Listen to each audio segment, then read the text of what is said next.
年中行事覚書3柳田国夫節と節知恵一年は365日。その300日余りはただの日、または普段の日といって、決まった仕事を繰り返し、忘れて過ぎていくのを当たり前のように思っている中に、特に定まったある日のみは、子供が指を折って早くから待ち暮らし、親はそのために身の疲れもいとわず、何くれと前からの用意をして、四輪教徒を一様に、和やかにその一日を送ろうとする。これが今日いうところの民間の年中行事であった。正月や盆のように幾日かを続けたのもあるが、大体にこの行事の日は、一年の間に良い塩梅に割り振られている。これは古くから自然にそうなったか、ただしはまた近頃の祝祭日のように、昔も評議をして人が決めたものであろうか。もし決めたとすれば発頭人は誰かということになるが、正月以外にはその心当たりはないから、それは要するに社会の力、すなわちまた一つの自然ということになりそうである。それを今少し詳しく考えてみる前に、一つ言いたいことはこの行事のそれぞれの日を、元は我が国では何と呼んでいたろうかで、それが今日は誰に聞いても、もうはっきりとしなくなっているのである。1000年以上も昔から朝廷に用いられ、また民間でも広く行き渡ってはいるが、節という語はともかくも日本語ではない。節は節であり長いものの区切りであり、ちょうど竹には必ず備わり、ネギやニラにはないのが目につくというものだから、これを生活の単調を破るために、自然に生まれてきた行事の日の、何するだけならば別に不思議はない。ただわざわざ漢語の音までを取り入れて、節と言ったのには何かまた理由がなければならぬ。私などの想像するところでは、日本の年中行事は中央と地方と、元は似通うたものであったの。いわゆる統制も法によって一方の儀式を、特に壮長な形に改めて、むしろ差別のために、こういう呼び名を採用せられたのであった。それが公の言葉になると、いつとなく田舎の端々にまで広がって、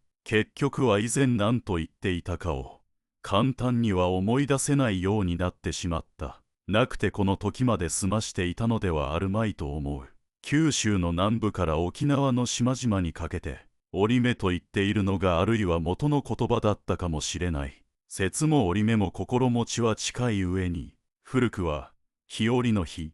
という名も一つだけ伊勢物語に出ている。近畿地方の多くの村々では、盆や正月祭礼までを引きくるめて、小さな休みの日までをとつきよりという人が多い。折は機会という意味に広く用いられてはいるが、時と組み合わせてこういう風に使うと、ただ年中行事に限られて、他のことにはならないのは、古い慣用の名残かと思われる。時はもちろん今日の、時、と同じ言葉なのだが、本来は時間よりも時点、すなわち節というのに近かったと見えて、節を時と読ませた人の名乗りがあり、また時節と続けた漢語が、日本では盛んに行われている。現在はなんだか仏法に縁が深く、仏事法事の飯だけをお時と呼ぶ土地が多くなっているけれども、これも以前は一年の決まった日、常と異なる日の一つ一つを意味し、すなわち、節という語が入ってくるまでの古語であったかもしれない。東日本では変わり者、何か普段と違う食物をこしらえて食べる日を、時々と今でも言っている土地がある。以前は人の心が応用で、相手に通じさえすれば、こんな広い意味の言葉を使っても済まされたのである。この以外にも、祭りとか祝いとか休みとか、意味のはっきりとしない名がいろいろとできていて、その場の都合でそれを使っていたようだが、近頃は範囲や定義がやかましくなって、説明をつけないともう通用しないものばかり多くなった。あるいはその時の様子次第で、あれもこれも取り混ぜて使い、総称というものがなかった時代もあったかと思うが、そのことは後にもう少し詳しく説明するとして、とにかくに今では節というのが、全国にわたって最も普通の名になっている。これから先も何とかしてこの子を活用するのほかはないだろう。節は紀元節天長節というように、公の最も重々しい儀式の日の、ただわずかなものに限るように、近頃ではなっていたけれども、それは必ずしも本来の意味だったとは言えない。現にそういう重々しい節の日と並行して、民間にも数々の節日が認められていた。いわゆる五節句三節句には限らず、9月の秋祭り、10月の亥の子、その他毎月の日待ち月待ちまでを、鹿児島県などではみんな、折目節目と呼んでいる。そういう中でも全国を通じて、最もよく知られた節日は一年の境の日であった。現在はおせちを除夜の夕食に食べてしまうのが不思議に思われ、都会ではまた節気というものがあって、それはまた全く別個の事務となっているのだが、それもこれも一続きの節の中であったことは、正月の半米用意を節月といい、